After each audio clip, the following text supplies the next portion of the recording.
DMTV Info, votre chaîne d'information en temps réel. La politique, la santé, le sport, les faits de société, la musique, les rumeurs et bien plus encore. Vous découvrirez cela dans notre chaîne DMTV Info.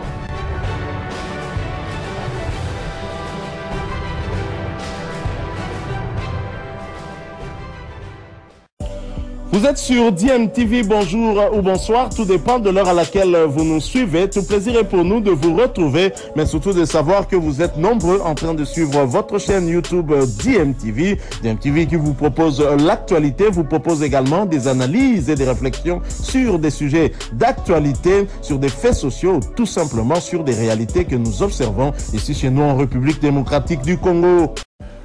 Communiqué de presse. Démenti du secrétariat général de la SENCO sur la désinformation de M. Freddy Mulumba relative à l'attitude de l'Église catholique face au danger de la balkanisation de la RDC.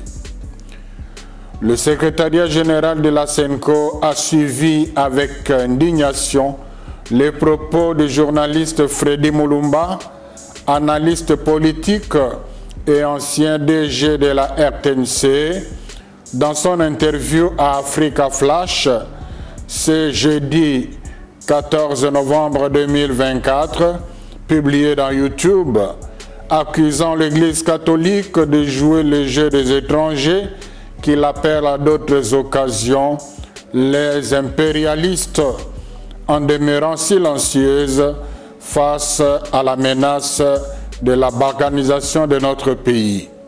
Je le cite. L'Église catholique ne parle pas de la balkanisation. Ils sont ailleurs. Tout le temps, c'est critiquer Félix Tshisekedi, attaquer le pouvoir. Propos à peine croyables de la part d'un scientifique de son rang, s'il faut considérer son diplôme. Et ce n'est pas la première fois qu'il fait de telles déclarations. Considérant l'audition dont jouit ce journaliste perçu comme un des spécialistes de l'insécurité à l'est du pays, la SENCO ne peut pas laisser les milliers de compatriotes consommer cette désinformation alors que la vérité est à la portée de tout le monde. C'est ce que nous voulons démontrer maintenant. Comment reprocher à l'Église catholique de ne pas dénoncer le danger de la balkanisation alors qu'il n'y a pas une Église qui a fait autant qu'elle au niveau national et international pour dénoncer cela? Les preuves sont nombreuses. Nous nous limiterons aux faits les plus significatifs. Tenez, tout Congolais qui a plus de 25 ans ayant une bonne mémoire se souviendra que le 1er août 2012, la SENCO a organisé une marche contre la balkanisation de notre pays. Dans toutes les provinces, beaucoup de compatriotes non catholiques nous ont rejoints dans cette manifestation. Le 19 septembre 2012, en pleine guerre opposant le FARDC et le M23, une délégation de 5 évêques de la SENCO, accompagnée du premier secrétaire général adjoint, a fait le déplacement de Rutshuru, quartier général de la rébellion, avec un message fort de la SENCO, lu dans l'église devant le chef rebelle, M. Sultani Makenga, sous les applaudissements continuels de la population. Message dénonçant les velléités de la balkanisation et invitant les rebelles au dialogue avec le pouvoir. Le 23 juillet 2019, le président sortant de la SENCO, son Excellence Monseigneur Marcel Outembi, accompagné du secrétaire général de la SENCO, a rencontré le président ougandais, M. Yoweri Museveni, en présence du président de la conférence épiscopale ougandaise, entre autres pour l'interpeller sur la présence et les exactions des ADF NALU dans notre pays. Le 11 août 2022, à l'issue d'une visite à l'est de notre pays, le cardinal Fridolin Ambongo a lancé un appel pressant à la conscience nationale face à la tentative de la balkanisation de notre pays en ces termes. Le risque de la balkanisation que nous avons dénoncé devient de plus en plus une réalité. Beaucoup d'autres évêques, dont Monseigneur Ouringui, évêque de Bunia, cité dans l'interview susmentionnée, ont souvent aussi dénoncé le danger de la balkanisation dans leur diocèse. Malheureusement, en citant ces derniers, M. Freddy Mulumba fait croire que c'est un cas isolé qui n'est pas suivi par l'Église catholique.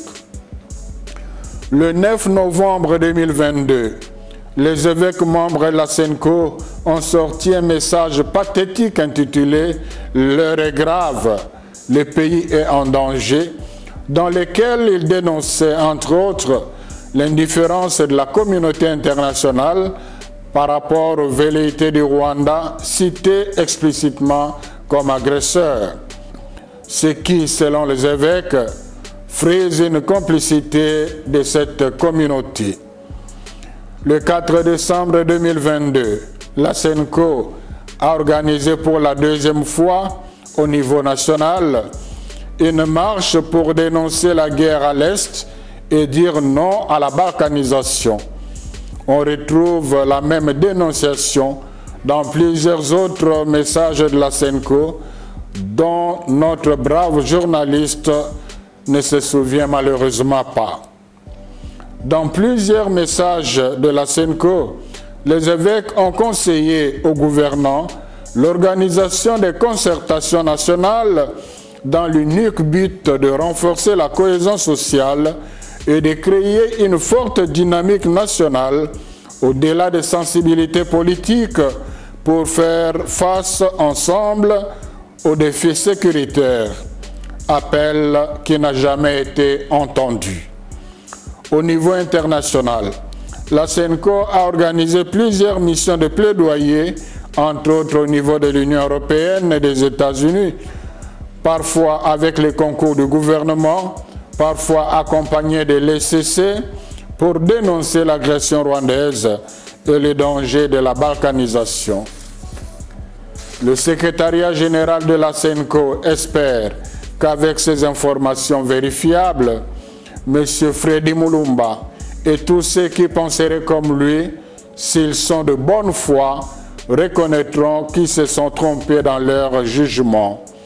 La SENCO joue un rôle d'avant-plan dans la dénonciation du danger de la balkanisation de notre pays.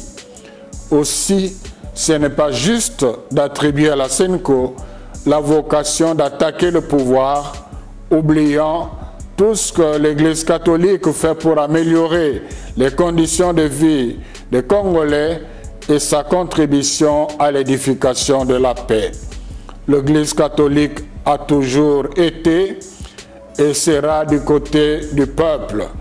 Elle ne se taira jamais tant que le peuple congolais ne vivra pas dignement. Que par l'intercession de la Vierge Marie, Notre-Dame du Congo, Dieu bénisse la RDC, ses dirigeants et son peuple. Je vous remercie.